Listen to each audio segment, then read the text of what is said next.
Hi, welcome back to Bexhill West. I'm James. Now, it has been absolutely ages since my last video, and I apologise I've not been uploading stuff. Life has just been really quite hectic. As you could probably see, I'm in a completely different environment. Normally I'd start the video from my little broom cupboard, but actually the reason these videos haven't been coming for the last few months is I've moved house. So kind of temporarily, but for the next year or so, my stuff has been relocated into this conservatory, and next to me here I've got my Jubilee layout challenge project, which I introduced a couple of videos ago. Let me just pan around a little bit. There's the wagon hoist you saw in the intro and the turntable and stuff, so some of this should be fairly familiar. You've seen bits before. Now behind me and to my right, your left, over there is all sorts of chaos and mess, but I'm pleased to report that my workbench is there. It's a bit of a mess at the moment. I believe it or not, I've been trying to organise that today. I will tidy it some more, ready for our next video, but that's basically all set up again. Once it's tidy I can get on. I've got loads of projects that I need to kind of revisit and get stuck into. But anyway, for today's video I thought I would give a little update on what's going on with the Jubilee layout project.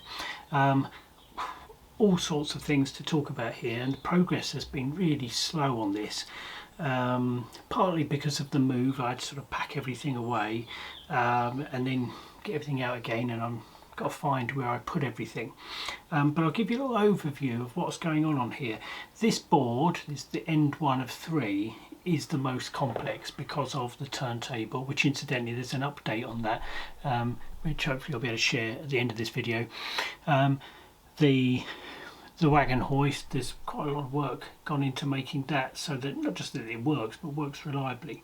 But there's some other little features which you can't see on here yet, but which have been developed and will be included. So I'll stop this kind of intro here, and then we'll get in and we'll look step by step at all of the features and the bits and pieces and all the mountain of stuff that has been going on during my absence.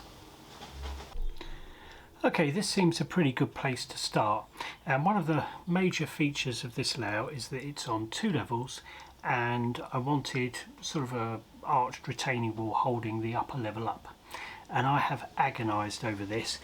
You may have seen, in fact visitors to Scalefour crew will have seen I've made a kind of a mock-up for the stonework that I was going to use, and I couldn't decide whether I liked it or not. In fact, I changed my mind and decided I would do it in brick. That's a long story as to why I thought I would do it in brick, but I've gone back to stone, and this is the final iteration. Now, some of these arches will be blanked off and be blind, and some will have things going on, and I thought that maybe these two here might be quite nice as stables. So if you have a look here, if I can pull it out, there's kind of a prototyping one of the arch fronts for the stables. Now the size of the windows, the type of the windows, the doors, the little inset stone here which take the door furniture, the hinges on this side and the door bolt on this side, that's all based on the Midland Railway stables at St Pancras. So I got the drawings for that, and that's where I got the kind of the basic measurements from. Now the arch itself is lined. You probably can't see that, it's going to look too dark. We'll get in there and have a proper poke about it in a minute. But the idea is I can set stuff up in there and it can be lit and what have you. Along the front of these arches is the lower level, and we've kind of got like an inset tramway effect. I'll move the camera in a second, you can have a look at that. And the idea is that very small engines are going to pull coal or whatever from a colliery or wherever, I don't know, I haven't made that up yet, but pull material through to the wagon hoist where it will transfer to the top and be taken out onto the main line. So knowing that I wanted to make or detail the interior of these arches, I wanted to make it so this arch front is removable. It won't be ultimately, it'll be kind of glued in for permanently, but I wanted to make it removable so that I can get inside and work on the bits and pieces, and that posed a bit of a technical challenge, and it's kept me from making progress for a long time as I thought over how best to do it. So I'll change the camera around and show you what I've done. So looking down, you can see my inset rails here, and if I gently prise out the arch front, there we go, you can kind of reveals what's going on. There's another kind of mock-up front, and let's pull this one out from here as well. There's one with the windows in. Let's move these bits and pieces out of the way. So the arch liners themselves are 3D printed, and they sit on a 3D printed panel, and the front edge of the whole assembly is this 3D print. And the idea is these little notches retain the fronts of the front feet. Hang on, I've got me in a pickle here. Let's move that round. The front foot of each of these arches sits into that little shape. The rear of the arch is held against these supports, parts of the baseboard. And these channels that are created along the front here, those are what hold the arch fronts. Now the front edge of this little channel is angled so that when the arch is in place I can drop these in at an angle and they will swing up. And ultimately I'll have a little magnet up the top here with a sort of a mating one just here, and the fronts can drop in, and when they close they'll be magnetically held in place. And that's because I haven't decided what kind of light industries or whatever I might have going on underneath the arches, and I want to be able to mix and match these and swap them round, and I'll decide all of that at the last minute. Now on top of this 3D printed structure I'm gluing these extra parts. I can't remember why. There was a technical reason why these were made separate, not part of the original print. I can't think why it was now, but anyway, they help hold the foot of the arch section in, and they incorporate this little gully detail, which if I take them out of the way, you can see just projecting here above the surface of these sets that I've put in. Now that little piece, you almost certainly won't be able to see this, has a tiny hole in the middle of it, and that's going to receive the downpipes for there's going to be kind of hoppers mounted up on the top of the retaining wall, and the downpipes will come in here and be secured, so the foot of the downpipe will be secured neatly in this little hole, and then the grate or whatever can sit around it. And the idea is to hopefully try and make the downpipes quite robust, because there's going to be lots of them, and I guarantee I'm just going to break them and knock them off when I'm cleaning the track or whatever. So that is the arches. So turning to the wagon hoist, it occurs to me that we've got a bit of a hazard here. Stock could just roll off into the pit, or worse still, a person could drop down. Now I've got this out of scale bloke here, and we can just, you know, well, heaven forbid what should happen if people were to fall down there. So I thought it'd be important to have some form of gate. So what I've done with the gate, I've got a piece of square brass tube here that I'm going to make a gate, will be kind of come off the top of that like a flag, and that sits in another piece of square brass tube. I've not got my glasses on, so getting it back in the hole is going to be tricky.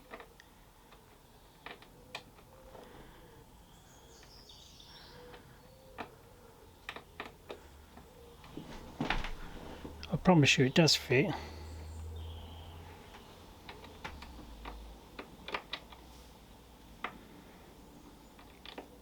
There we go. Right, so that will sit in there, and that sits inside, as I say, another piece of square brass tube. Now that second piece of brass tube sits into a 3D printed servo horn that I've made and turns through 90 degrees. So at the flick of a switch I'll be able to open and close this gate, and this gate will be synced to an identical one that sits at the top. Now I've not fitted the mechanism for that one because I thought, well, because this is it, and I thought that would be an interesting video in itself showing how that works. So that's coming up in a future episode, and we'll be able to see the gates work. Now there is a relay attached to the wagon hoist mechanism which will be able to switch those gates automatically, so that when we're ready for some hoist action we'll be able to press a button and away we go. And I think that's pretty much it for this end. Oh, there we go, right on cue. The wagon hoist is descending. Now I think I'm quite surprised that this hoist, which was designed a year ago or more even, yeah, definitely more than a year ago, when I finally fitted it, it all works and the tracks line up top and bottom. So when this gets to the bottom I'll just run the wagon off and you'll be able to see how well aligned it is. Now that little brass and sorry, that zinc plated nut there, clearly that all needs to be hidden up. That looks nasty, but I've had to build some element of sort of kind of robustness into this thing so that it'll work reliably. This board has been moved around loads. I've just moved house, for example, and it's sat in the back of my van for a few days getting thumped about, and the thing is rigid and it still lines up, so that's, you know, that's been quite reassuring. So when this gets to the bottom,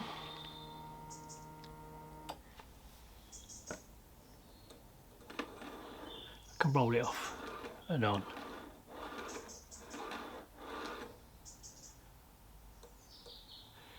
And the fit of that and everything is I think is perfect, as good as it's going to get. And it's the same when this reaches the top, it just rolls on and off beautifully too. You might have spotted the little dodgy bit of stonework on the end there. Well, that's all going to get covered up. There'll be some nice stone coins that that run up this edge anyway in the fullness of time when I get round to it.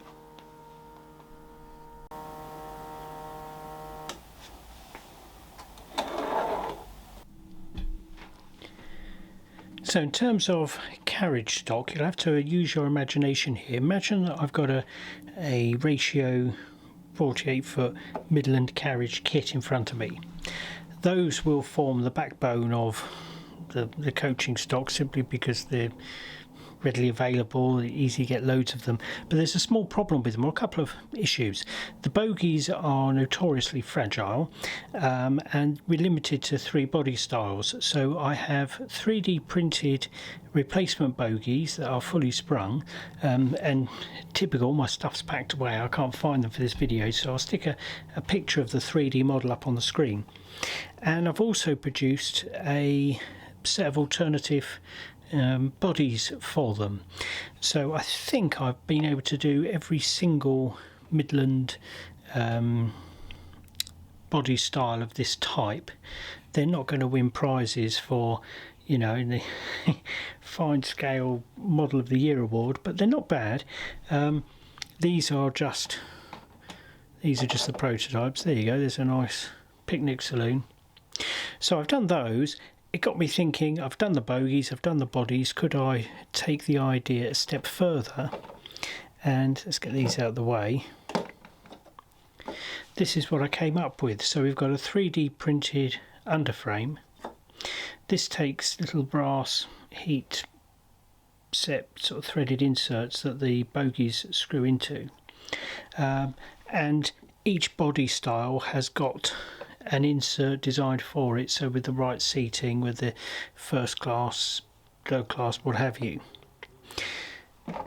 This one, for example, if I turn that around, you can perhaps see that's got the interior in. Now when that interior is painted, I think that's going to look splendid. The body shells themselves have, I'm not sure if, I don't know how to get this so the camera can pick it up, but basically there's a rebate that runs behind all of the glazing bars, so I can pop glazing material in and decorate the insides, and that should give a reasonably convincing looking carriage. Now, as I say, I don't have the time, the luxury. Some people spend a year putting one of these things together and building them beautifully. I just don't have the time. So this was my shortcut to being able to produce several long trains with a wide variety of coaching stock, and you know, come up with something interesting. For example, I've done some of the, I can't remember if they're 60 foot or 65 foot, 60 foot dining, 12-wheel dining coaches. I've done a whole dining train which will go behind the single-wheeled spinner which I showed you earlier. So then, arriving on platform 1 is the Great Northern coaching stock collection as it currently sits. So these are DNS models kits, and I'm still putting them together. There's going to be a short rake of these. If I lift the roof off, you can see the basic kit going together. Still a way to go before that's finished. Now, like many other kit manufacturers, the Roxy coaches use the ubiquitous vacuum formed roof panel, which is fine, except that's quite difficult to glue on and attach. So what I've done, I've made a little 3D print that's going to support the vacuum formed roof. Now the 3D print has got some little places. Again, I'm going to use those brass heat set nut insert things to make little threaded connections there, and there'll be a little kind of crossbar with a screw that will pinch this onto the flange, the folded flange on the top of the carriage roofs. So I think that when it's bonded inside the roof will enable that to be kind of screwed on and clamped tightly and avoid the sort of situation you often see where corners of the roofs peel away and stuff. So that hopefully will be quite successful, I hope. So I've got a couple more of these to get put together, and then they will go to the paint shop, and that will be another episode of the airbrush series, getting those painted. Now, I don't want this video to become too long and too boring, but it is a kind of a show and tell, I'm afraid, rather than much sort of construction work going on today. I just want to draw your attention to a couple of things. A chap asked me at the Scalefour Crew exhibition, he said, when are you going to finish that station you started? And, well, there it is. It hasn't progressed since that was in the video, and the reason it hasn't progressed is because I was waiting to get this platform done so I could finally fit it and fit the bottom sort of set of brick facing, which is the plinth bricks, and I wanted to kind of build those in situ so it all kind of works. So now this platform has finally been done, I can get on with that, so that will get finished off in the very near future. Now, slightly more in the foreground is another little platform here. This is going to serve a number of functions. I'll just show you very quickly how it's being made, might give you some ideas. It's 3D printed core, we've got laser cut brickwork facings, the top is laser cut as well. I've got some sort of stonework to finish off here, but I want there to be a fence that runs along here, kind of a, should be 8 foot, but I might extend that to 10 foot high fence, and that really is a visual blocker to keep the delicate Victorian ladies over here waiting for their train from seeing all the grotty industrial stuff going on over here. And so I want to put a fence on. I want that fence to be really strong. I'm bound to knock it, so what I've done in the 3D prints I've incorporated little square sockets like little mortises, and the fence is going to be made out of brass, so the fence posts will fit in.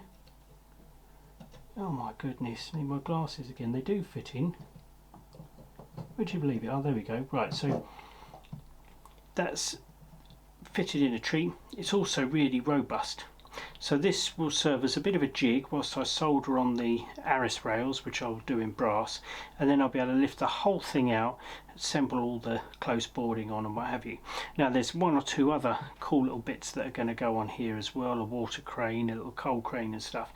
So this is a little bit more than just a kind of a bit of a goods platform. Anyway, that's that. I think what we'll do, try and keep the video brief. I'll flip the baseboard up and you can see some of the underside. You can see the mechanism for the wagon hoist and various other bits and pieces. But before we do, I thought it would be fun to make my own controllers for this layout. Now there's going to be 3 of them. There's kind of be 3 zones, if you like, that can operate independently, and I thought it would be fun to make little handheld walkabout controllers. This is what I've come up with. Some of you might recognise it as the shape of a Johnson locomotive boiler backhead. That'd be the fire hole door there, and really this is just a prototype to see if it would work. It does. So the next stage was going to be to fit some little rivets on here and gauge glasses and stuff and make it look a bit more fun. We've got a direction switch on the side here, and that's your speed from 0 to 11 up there. So that's all pretty good. However, I've had another little thought. I thought I could improve upon this. Wouldn't it be nice if from a single controller we could control 3 tracks and kind of select which track you were going to run, rather than from a kind of a cab control style control panel, do it all from here. So this is a DC layout, this is a DC controller, but I thought, could I build some kind of DCC style effects into a into a DC controller? I've got a prototype half working. Hopefully by the time I make my next video we'll see the final iteration of the controller, but the controllers I think will be quite good fun. It occurred to me, because this whole Jubilee challenge is about the Scalefour Society's 50 odd years of 18.83mm gauge, I want to try and include as many things about this in terms of materials I've used, techniques and whatever, that are a bit forward thinking. And although I'm choosing DC as my control system, I thought, I wonder if I could do something a little bit more contemporary, and so the controller will be it. As a little hint, it's going to have a little screen on here and it's going to tell you all sorts of cool stuff. Anyway, that's the controller. Let me strip this down a little bit and I'll flip the whole thing up and you can have a look underneath. Now then, forgive me, but I've decided to end the video there rather abruptly. I've got there's probably about another 30 minutes worth of footage, which would make the video far too long. Nobody wants to watch that. But I'm actually away at the point of filming this little segment. I'm away for Scalefour, and one of the advantages to being away is that I've got Wi-Fi in the hotel. Now at home currently, because I've just moved, they've not connected my broadband connection yet. It's delayed for whatever reason, and so I'm just using a mobile phone signal, and uploading YouTube videos is almost impossible. So it occurred to me that whilst I'm here and I've got free hotel Wi-Fi, I might as well upload what I've got. So I'm going to pin this onto the end of what's been edited thus far, and get it uploaded just whilst I can, and then hopefully by the time the next video is made they will have connected me back at home. So I'm selflessly avoiding joining all my Scalefour mates this evening as they go out and paint the town red in High Wycombe and hit all the clubs on whatever they're getting up to. But I thought I'd stay here, finish editing this video, and service to you guys. So the video's short, but the rest will follow. And finally, one other point. When I started making these videos, I sort of kept making them randomly, and they were, in fact, I just randomly titled them, and then somebody said you should number them, so I numbered them, and then the numbers got to whatever they got to. So I sort of rather arbitrarily drew a line under it and started season 2. So we're up to season 2, episode 53 or 54 or whatever, and that's where we currently are. And I've never known when to stop season 2 and make season 3, but it occurred to me I'm at a bit of a point in the channel's development. I've just moved. My focus for my next year has got to be getting this challenge layout complete. In fact, at Scalefour today and seeing everyone else's progress and various completed layouts all looking fantastic, I was thinking, oh no, I've only got a year and stacks to do. So the focus for this channel over the next year will be the Jubilee challenge layout, and so I thought, why not kind of put a pin in season 2 now with this video, and the numbering will change. So as of the next video there'll be season 3 and we'll start fresh. Now I plan to document, now that I kind of got everything in a space where I can film it, I plan to document everything, so hopefully we can have videos a little bit more frequently, and you should be able to see in a very compressed space of time over the course of the next year the layout getting completed and all the stock getting built. I don't know whether any of that's going to happen, but that's the ambition anyway. So until then, thank you very much indeed for watching, and I hope to see you all soon. Cheerio.